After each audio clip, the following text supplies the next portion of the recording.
रायगड, महाराष्ट्रासह देश विदेशातील ताज्या बातम्या पाहण्यासाठी मॅक्स इंडिया लाईव्ह चॅनलला सबस्क्राईब करा आणि बेल आयकॉन दाबायला विसरू नका.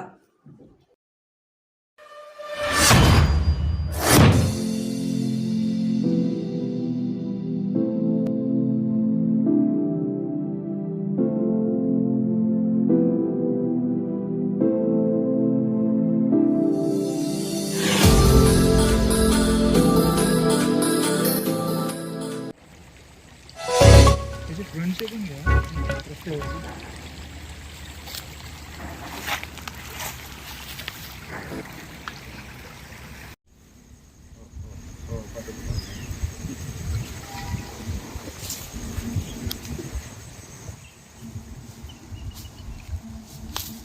तर पेंडकर, आज माझं पेंडची टीम नदीच्या एका भागावर, आपली ही जी भोगावती नदी आहे मागे दिसते, ही भोगावती नदी आहे पेंडची.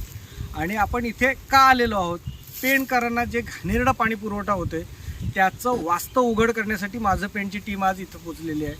हे नदीचं पाणी आहे. इथून बरोबर 50 मीटरवर साधारण पंप हाऊस आहे, जिथून पेंडसाठी पाणी लिफ्ट केलं जातं. पेंडकरांना पिण्यासाठी जे पाणी सोडलं जातं ते लिफ्ट केलं जातं. आणि आपण बघू शकता, मी ह्या व्हिडिओच्या थोडंसं आधी एक व्हिडिओ जोडलेली आहे की जिथनं गटाराचं पाणी, पेंडच्या एका मोठ्या भागाचं गटाराचं पाणी हे पूर्णपणे या नदीत सोडलं जाते. आणि ह्याच नदीचं पाणी आपण तिथून लिफ्ट करून पितोय. आणि आपल्या फिल्टरेशन प्लॅन्टची तर अवस्था आपल्याला माहिती आहे.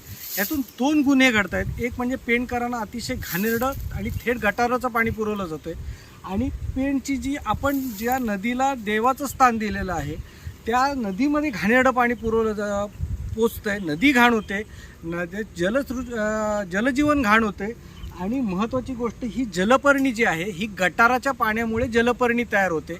ही जलपर्णी पूर्ण नदी, जे आपण पूर्वी बघत नव्हतो, ह्या गेल्या 4-5 वर्षातच आपण ही जलपर्णीची समस्या पेंडला भेडसावते. ही नदी आपण अनेक संघटना नदी स्वच्छ करण्याची मोहीम घेत आहेत.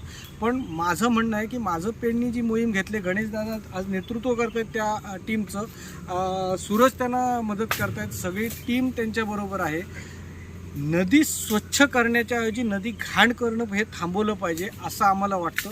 म्हणून आज आम्ही इथे उपस्थित आहोत.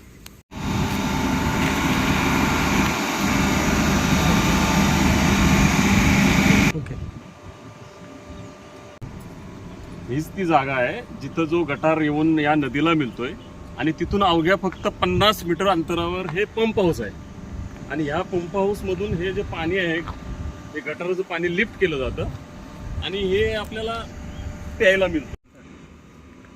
ही माझं पेनच्या वतीनं जी चळवळ चालू आहे ती केवळ पेनवासियांना शुद्ध पाणी मिळावं यासाठी चालू आहे. आणि याचा कोणताही विपर्यास करू नये. ही चळवळ कोणत्याही राजकीय पक्षाविरोधात किंवा राजकीय पक्षाशी निगडीत नाही आहे. हा सर्व जनतेला एक आव्हान आहे. आणि त्यांनी ह्या स्वच्छ पाणी मिळण्यासाठी या पेनच्या जनतेने ह्या चळवळीच्या सोबत यावं, याच्यामध्ये सामील व्हावं, हीच पेनवासियांना एक नम्र विनंती आहे.